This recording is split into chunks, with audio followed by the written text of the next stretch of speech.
So what's in the rest of this course? This concludes free module 1, and I hope it was helpful. In case you're curious, here's what's in the rest of the course. First, we'll talk about paperwork, both generally and with some details from a US perspective.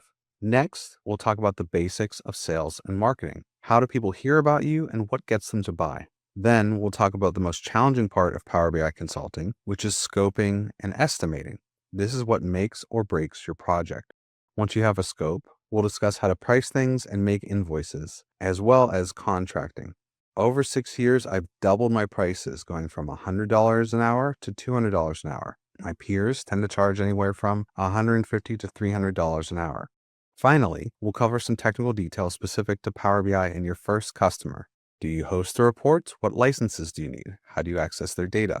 That's the basic course content, and I admit just a bunch of slides is a little boring. So I've included some extras. First is a simple PDF checklist based on Module 1 to help see if you're really ready to take the leap and if you've considered all of the things you need to think about. Next is a reading list of books and podcasts that have helped me. I've already listed 7 books and 1 video in this module, and this doc is just a simple list of even more resources.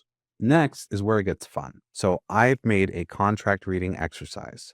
I've used ChatGPT to help me make a malicious contract. And your job is to find all of the clauses and provisions that are unfair or dangerous to you. And then I've created custom GPTs for practicing contract negotiation as well as gathering requirements. And this is something that I'm really excited about. I'm enough of a tabletop role-playing nerd that I've made a simulated business user.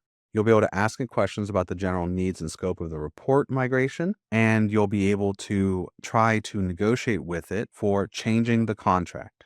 Now, this isn't perfect. As everyone knows, AI makes mistakes, but in this case, that's fine. It's just free content, right? Well, maybe not. But it is a way that you can safely practice asking questions or making offers without the risk of embarrassment or anyone finding out or losing customers. And if you don't know where to start, I've provided a list of questions to ask for the requirements gathering portion. And there'll be a little score rubric at the end to see how well you did, if you could get all the information that you needed to do. So think of it like a 1980s text adventure.